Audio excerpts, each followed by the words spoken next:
Doctor గారు నమస్తే. నమస్తే. వరల్డ్ హార్ట్ డే శుభాకాంక్షలు. సెప్టెంబర్ 29 వరల్డ్ హార్ట్ డే జరుపుకుంటాము. సో ఈ ఇయర్ థీమ్ ఏంటి డాక్టర్ గారు? అంటే అసలు వరల్డ్ హార్ట్ డే అనేది ముందు 1997 నుంచి 1999 లోపల ఒక లూనా అనే ఒక పర్సన్ ఉండేవాడు. ఆయన వరల్డ్ హార్ట్ ఫెడరేషన్ అధ్యక్షుడు. ఆయన ఒక కాన్సెప్ట్ స్టార్ట్ చేశాడు. అంటే ప్రపంచంలో విపరీతంగా గుండె జబ్బుల మరణాలు జరుగుతూ ఉన్నాయి. ఈ మరణాలని మనం తగ్గించుకోవాలి అని అంటే మనం ఒక యాక్షన్ ప్లాన్ ప్రతి సంవత్సరం ఒక్కసారి ప్రజలందరికీ గుర్తు చేయాలి. గుండె జబ్బుల వల్ల ఎక్కువ మంది చనిపోతున్నారు, గుండె జబ్బుల్ని తగ్గించుకోవచ్చు అనే విషయాన్ని గుర్తు చేయాలని ఒక్కొక్క థీమ్ పెట్టుకుంటూ వస్తున్నారు. అయితే ఈ 2024లో వాళ్ళు ఏం చేశారంటే ప్రతి సంవత్సరం ఒక థీమ్ ఉన్నట్టే ఈ సంవత్సరం కూడా ఒక థీమ్ ఇస్తున్నారు. కాకపోతే 2024 నుంచి 2026 దాకా 3 years సేమ్ థీమ్ మీద నడిపిస్తున్నారు. ఈ 3 years థీమ్ ఏంటి అని అంటే మనకి యూజ్ హార్ట్ ఫర్ యాక్షన్, అంటే గుండెను ఉపయోగించుకొని ఒక యాక్షన్కి మీరు ఇది చేయండి అని ప్రోత్సహించండి. ఎవరిని ప్రోత్సహించాలి? ప్రభుత్వాలని ప్రోత్సహించాలి. ప్రజలు ప్రభుత్వాన్ని ఎంకరేజ్ చేయాలి. అంటే ప్రతి కంట్రీలో ఒక నేషనల్ కార్డియోవాస్కులర్ హెల్త్ ప్లాన్ అనేదాన్ని చేయమని ఒక పిటిషన్ తయారు చేస్తుంది. వరల్డ్ హార్ట్ ఫెడరేషన్ వెబ్సైట్లోకి వెళ్తే మీకు ఒక సైన్ చేయగలిగిన పిటిషన్ ఉంటుంది. కనీసం 10 లక్షల మంది కనుక సైన్ చేస్తే ప్రభుత్వాలు దాని మీద యాక్షన్ తీసుకునే అవకాశం ఉంటుంది. అంటే భారతదేశం చాలా ముఖ్యం మిగతా దేశాలతో పోలిస్తే, ఎందుకంటే ఎక్కువ మరణాలు ఇక్కడే గుండెకి సంబంధించి జరుగుతూ ఉంటాయి. కాబట్టి నేషనల్ కార్డియోవాస్కులర్ హెల్త్ ప్లాన్ అంటే NCHP అనే దాన్ని వాళ్ళు ప్రమోట్ చేయడానికి వరల్డ్ హార్ట్ ఫెడరేషన్ వాళ్ళు ప్రతి గవర్నమెంట్ని ఎంకరేజ్ చేయమని ప్రజల్ని కోరుతున్నారు. సో అంటే యూజ్ హార్ట్ ఫర్ యాక్షన్ అన్నమాట. అంటే మీ గుండెని ఉపయోగించి మీరు గుండె జబ్బులను తగ్గించమని ప్రభుత్వాన్ని ప్రోత్సహించడం. అంటే దీని బ్యాక్గ్రౌండ్ ఏంటంటే ఇప్పుడున్న దాంట్లో ప్రతి సంవత్సరం కూడా ఒక 2 కోట్ల మంది గుండె జబ్బుతో చనిపోతున్నారు ప్రపంచవ్యాప్తంగా అని అంచనా. 2 కోట్ల మంది సంవత్సరానికి చనిపోతున్నారని.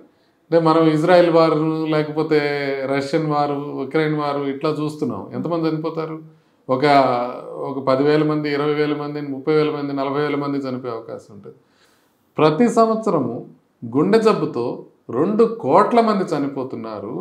వీటిల్లో 80% వరకు మనం ఆపగలిగిన మరణాలు ఏంటి? 2 కోట్లలో 80% వరకు అంటే 1,60,00,000 మందిని మనం బతికించుకోవాల్సిన అవసరం ఉంది ప్రతి సంవత్సరం. అంటే దానికి ఒక యాక్షన్ ప్లాన్ కావాలి. ఈ గుండె జబ్బులను తగ్గించడానికి అందరూ కష్టపడి నడుం కట్టి బిగించి ప్రయత్నం చేయాల్సిన అవసరం ఉంది. సో అందుకని మీరు కూడా మీ ప్రేక్షకులను కూడా నేను రిక్వెస్ట్ చేసేది ఏంటంటే ఒకసారి అందరూ కూడా వరల్డ్ హార్ట్ ఫెడరేషన్ వెబ్సైట్కి వెళ్ళి అక్కడి నుంచి ఒక పిటిషన్ని సైన్ చేసి NCHP national cardiovascular health plan అనేది భారతదేశంలో కూడా వచ్చేటట్టు చేయమని ఒక కోరిక. ఖచ్చితంగా డాక్టర్ గారు అయితే ఒకప్పుడు కన్నా చూస్తే ఇప్పుడు ఎంగేజ్లోనే హార్ట్ అటాక్స్ వస్తున్నాయి. అంటే ఇన్నేళ్ళ ఎక్స్పీరియన్స్ మీది, మీరు ఇప్పుడు ఏ ఏజ్ పేషెంట్స్ ఎక్కువగా అడ్మిట్ అవ్వడం చూస్తూ ఉన్నాం ఈ హార్ట్ అటాక్తో? అంటే ఇప్పుడు కూడా అంటే ముందు నుంచి ఎలా ఉందో ఇప్పుడు కూడా ఏజ్ ఎక్కువ ఉండే వాళ్ళే హార్ట్ అటాక్స్తో ఎక్కువ మంది వస్తారు, అడ్మిట్ అవుతారు, మరణించే అవకాశం కూడా వాళ్ళకే ఎక్కువ ఉంటుంది. అంటే పురుషుల్లో కనుక 55 ఏళ్ళు దాటిన తర్వాత, స్త్రీల్లో 65 ఏళ్ళు దాటిన తర్వాత ఎక్కువగా హార్ట్ అటాక్లు వచ్చే అవకాశం ఉంటుంది. కాబట్టి వాటి గురించి మనం మాట్లాడడం, ఎందుకంటే అది ఎక్స్పెక్టెడ్ అని. సో ఇప్పుడు మనం పిల్లవాళ్ళల్లో ఎక్కువ అవడం అంటే చిన్నపిల్లల్లో ఎక్కువ అవడం వల్ల మనం దాని గురించి ప్రత్యేకించి మాట్లాడుకుంటున్నాం. అంటే 40 ఏళ్ళు అంతకు తక్కువగా కూడా హార్ట్ అటాక్లు రావడంతో దాన్ని ఎక్కువ మంది వస్తున్నారని అనుకుంటారు. కానీ ఓవరాల్గా వచ్చే హార్ట్ అటాక్లో ఇప్పుడు కూడా ఒక 10% మంది మాత్రమే 40 ఏళ్ళకి తక్కువ మంది ఉంటారు. మిగతా వాళ్ళందరూ ప్రిడామినెంట్గా 40 ఏళ్ళ పైన వాళ్ళే ఉంటారు. ఎక్కువ మంది 55 ఏళ్ళు దాటిన వాళ్ళు లేకపోతే 65 ఏళ్ళు దాటిన వాళ్ళు. ఏజ్ పెరిగే కొద్దీ హార్ట్ అటాక్లు ఎక్కువ వస్తాయి. అట్లా ఒక 10% మంది వస్తున్నారు. బట్ 10% అనేది హ్యూజ్ నెంబర్ అనమాట. అంటే 40 ఏళ్ళ లోపల అంటే బాగా ప్రొడక్టివ్ ఏజ్లో ఉండి వీళ్ళు ఫ్యామిలీని పోషించాల్సిన పరిస్థితిలో ఉన్న వాళ్ళు హార్ట్ అటాక్ రావటం వల్ల కుటుంబాలు నాశనం అయిపోతున్నాయి. కాబట్టి ఈ 10% అనేది ఒక హ్యూజ్ నెంబర్ కింద మనం భావించాలి. ఓకే, డాక్టర్ గారు, ఈ హార్ట్ అటాక్ వచ్చే ముందు ఏమైనా హార్ట్ బీట్లో చేంజెస్ వస్తాయా? మనకి తెలుస్తుందా? గుండె వేగంలో మార్పు అనేది మనకు తెలుస్తుందా? అంటే చాలా మందికి మనకి ముందుగా నడుస్తుంటే గుండె మధ్య భాగంలో, ఛాతీ మధ్య భాగంలో నొప్పి వస్తుంటే కనుక ఇది హార్ట్ అటాక్ వచ్చేదానికి ఒక చిహ్నం అనేది మనం భావించాలి. సో అది ఉన్నప్పుడు ముందే వెళ్ళి చెకప్ చేయించుకుంటే హార్ట్ అటాక్ వచ్చే అవకాశాలను మనం తగ్గించుకోవచ్చు. అట్లా కాకుండా కొంతమంది ఇప్పుడే కొత్త రకమైన గ్యాస్ రావడం, అంటే ఇంతకుముందు కూడా గ్యాస్ వచ్చేది కానీ ఇప్పుడు కొంచెం గ్యాస్ డిఫరెంట్గా వస్తుంది. లేకపోతే ఇంతకుముందు గ్యాస్ వచ్చేది, అప్పుడు మనం ట్యాబ్లెట్లు వేసుకుంటే తగ్గేది, ఇప్పుడు ట్యాబ్లెట్లు వేసుకుంటే తగ్గట్లా.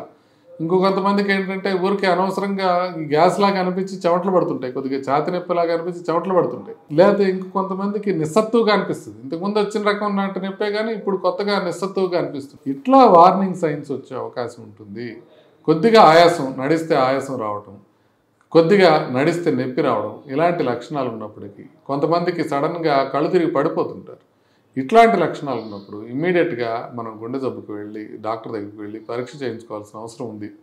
ఎందుకంటే అది మనకి గుండె జబ్బు అయినట్లయితే ఆ నొప్పి వచ్చిన మొదటి గంటల్లో కనుక మనం ఇమ్మీడియట్గా ట్రీట్మెంట్ తీసుకున్నట్లయితే ఆ గుండెకు సంబంధించి మరణించే అవకాశం బాగా తగ్గుతుంది. అందుకోసమని ఖచ్చితంగా మనం ఆ లక్షణాలు ఏమైనా కనపడితే వాటిని నెగ్లెక్ట్ చేయకూడదు. ముఖ్యంగా నడిస్తే కనుక ఛాతీలో బరువుగా అనిపిస్తే కనుక, లేకపోతే కొత్తగా ఒక గ్యాస్ అనిపించడం, ఎస్పెషల్లీ షుగర్ ఉండే వాళ్ళకి, స్మోకర్స్కి, లేకపోతే ఇట్లా రిస్క్ ఫ్యాక్టర్స్ ఎక్కువ ఉన్న వాళ్ళకి ఇలా అనిపించినప్పుడు మాత్రం ఇమ్మీడియట్గా వెళ్ళి చెక్ చేయించుకోవాల్సిన అవసరం ఉంటుంది. ఎస్, ఖచ్చితంగా డాక్టర్ గారు. ఏదైనా ఇప్పుడు కోమార్బిడిటీస్ ఉన్నాయి, అప్పుడు హార్ట్ అటాక్ వచ్చిందంటే అది వేరే, కానీ ఈ మధ్యకాలంలో ఎక్కువగా స్ట్రెస్ ఉండడం వల్ల కూడా హార్ట్ అటాక్ వస్తుంది అంటున్నారు. సో దీనికి సంబంధించి ఏం చెప్తారు డాక్టర్ గారు? ఖచ్చితంగా అండి, స్ట్రెస్ మాత్రమే ఉండడం వల్ల హార్ట్ అటాక్ రావచ్చా లేదా అని అంటే, ఇప్పుడు రీసెంట్గా మీకు వినే ఉంటారు, ఎర్న్స్ట్ అండ్ యంగ్ అనే కంపెనీలో ఒక యంగ్ లేడీ, ఒక 30 year old, I think 23 to 30 years మధ్యలో ఉన్న ఒక అమ్మాయి, కేరళ నుంచి ఉన్న అమ్మాయి, బాగా రోజంతా విపరీతంగా పని చేయించేవాళ్ళు వాళ్ళు ఈవైలో, సడన్గా చనిపోయింది. సడన్గా చనిపోతే అంతకుముందు ఆవిడ గుండె పరీక్షలు కూడా చేయించుకుని అన్నీ బాగానే ఉన్నాయి. సో అప్పుడు ప్రపంచవ్యాప్తంగా వాళ్ళ మదర్ ఒక లెటర్ రాశారు కంపెనీ హెడ్కి, ఇంత చిన్న అమ్మాయి ఇంత ఎక్కువ పని చేసి ఇంత స్ట్రెస్కి గురవటం వల్ల చనిపోతే మీరు ఎంతమందితో ఇట్లా పనిచేస్తున్నారు, వాళ్ళ పరిస్థితి అంతా ఏంటి. సో అప్పుడు దాని గురించి ఒకసారి డేటా తీస్తే మనం నిజంగానే మిగతా ఏ కారణం లేకుండానే స్ట్రెస్ ఉంటే చనిపోవచ్చా అని చూసినప్పుడు నిజంగా అలాంటి దాఖలాలు ఉన్నాయి. మానసిక ఒత్తిడి అధికం అయిపోయినప్పుడు గుండె ఇర్రెగ్యులర్గా కొట్టుకునే అవకాశం ఉంటుంది. ఆల్రెడీ కొంత గుండెకి ఇర్రెగ్యులర్గా కొట్టుకునే తత్వం ఉన్న వాళ్ళకి ఇది శాపంగా పరిణమించవచ్చు. ఇప్పుడు కొన్ని రకాల అండర్లయింగ్ జబ్బులు ఉంటాయి, ఛానలోపతీస్ అంటారు. సో అలాంటివి ఉన్నప్పుడు కనుక వాళ్ళు కనుక ఇట్లా మనం మానసిక ఒత్తిడికి విపరీతంగా గురైనప్పుడు ప్రమాదం జరిగే అవకాశం ఉంటుంది. ఇప్పుడు మీరు ముందు ఏమీ కారణం లేకుండా సడన్గా చనిపోయే వాళ్ళు కొన్ని జబ్బులు ఉంటాయి, అంటే హైపర్ట్రోఫిక్ అబ్స్ట్రక్టివ్ కార్డియోమయోపతి అని కానీ, long QT short QT syndromes, Brugada syndromes, CPVT అని కానీ, ఇలాంటి జబ్బులు కొన్ని ఉంటాయి. అవి కనపడకుండా ఉంటాయి, మామూలు టెస్ట్లో కనపడవు చాలాసార్లు. అవి తెలియకుండా లోపల ఉన్న వాళ్ళు ఒక్కసారిగా అకస్మాత్తుగా మానసిక ఒత్తిడికి గురైనప్పుడు సడన్గా గుండె ఇర్రెగ్యులర్గా కొట్టుకోవడం, దానివల్ల ఆగిపోయే అవకాశం కూడా ఉంటుంది. అందుకని మానసిక ఒత్తిడి నుంచి కొంచెం దూరంగా ఉండాలి. కాకపోతే చాలామందికి ఈ మాటలు కొంచెం స్వాంతనం కలిగించవు. ఏమవుతుందంటే నార్మల్గా మానసిక ఒత్తిడి వలన కొంత లెవెల్లో ఉన్న వాళ్ళకి ఏమీ కాదు, అసలు నిద్ర లేకుండా రోజు 2 గంటల దాకా పనిచేసి మళ్ళీ పొద్దున్నే 6 గంటలకు వెళ్ళిపోయి నైట్ 2 గంటల దాకా పనిచేసి ఈ రకమైన శారీరక మానసిక ఒత్తిడి నిద్ర లేకుండా ఉండే వాళ్ళకి ఇలాంటి ప్రాబ్లం. కాకపోతే నార్మల్గా కొంచెం టెన్షన్ పడి ఛాతీ నొప్పి వచ్చే వాళ్ళు ఉంటారు. వాళ్ళకేంటంటే ప్రాబ్లం, ఇప్పుడు మనం ఇలాంటి చెప్పి మానసిక ఒత్తిడి వల్ల హార్ట్ అటాక్ రావచ్చేమో అని చెప్తే వాళ్ళు ఇంకా డబుల్ భయపడతారు. అమ్మో మనకు ముందే భయం ఉంది, ఇప్పుడు ఈ భయం వల్ల ఏమన్నా అవ్వచ్చేమో అని భయం, ఆ భయం వల్ల మళ్ళీ నొప్పి రావడం, ఇట్లా భయపడుతుంటారు. అట్లా భయపడకండి, ఇది రేర్గా జరిగే విషయమే, కామన్గా జరిగే విషయం కాదు. స్ట్రెస్తో మాత్రమే, మిగతా ఏమీ లేకుండా సడన్గా గుండె ఆగిపోవడం అనేది జరగచ్చు, కానీ రేర్గా జరుగుతుంది, కాబట్టి భయపడదు. ఎస్, ఖచ్చితంగా డాక్టర్ గారు. అయితే జనరల్గానే ఇప్పుడు ఏదైనా చూస్తూ ఉంటాము, లవ్ ఫెయిల్ అయినప్పుడు కూడా చాలా టెన్షన్ ఫీల్ అవుతారు, చాలా డిప్రెషన్లోకి వెళ్తారు, అప్పుడు కూడా హార్ట్ అటాక్ వస్తుందని చెప్తూ ఉంటారు. అంటే నిజంగానే అది హార్ట్ మీద అంత ప్రభావం చూపిస్తుంది? ఏదైనా ఫెయిల్ అయితే, ఎగ్జామ్లో ఫెయిల్ అవుతే, లవ్లో ఫెయిల్ అయితే, ఇంట్లో ఇష్యూస్ వల్ల ఏదైనా బాగా మెంటల్ టెన్షన్గా వస్తే అప్పుడు కూడా హార్ట్ మీద ప్రెషర్ పడే అవకాశం ఉంటుందా?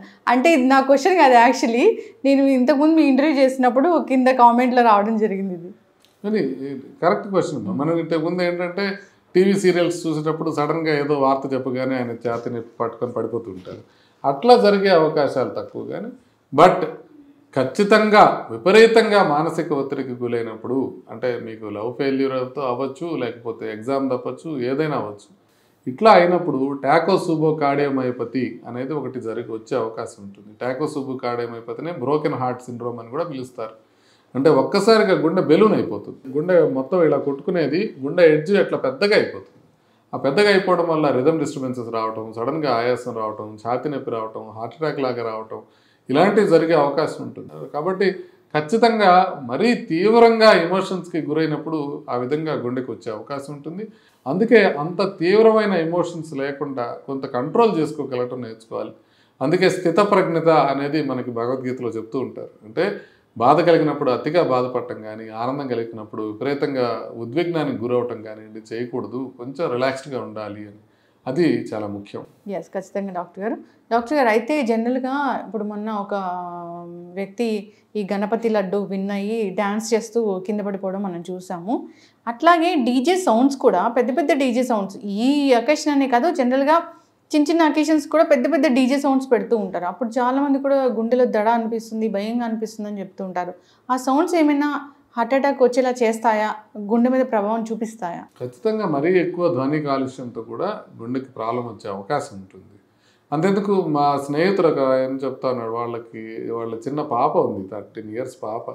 ఆ అమ్మాయికి కొంత క్యాన్సర్ ఉంది. సో ఆ అమ్మాయిని ఎమర్జెన్సీలో హాస్పిటల్కి పట్టుకెళ్ళడానికి ప్రయత్నం చేస్తుంటే ఒక పెద్ద ప్రొసెషన్లో బాగా విపరీతమైన లౌడ్ మ్యూజిక్లో ఆల్మోస్ట్ ఒక అరగంట పాటు తను ఉండిపోవడం జరిగింది.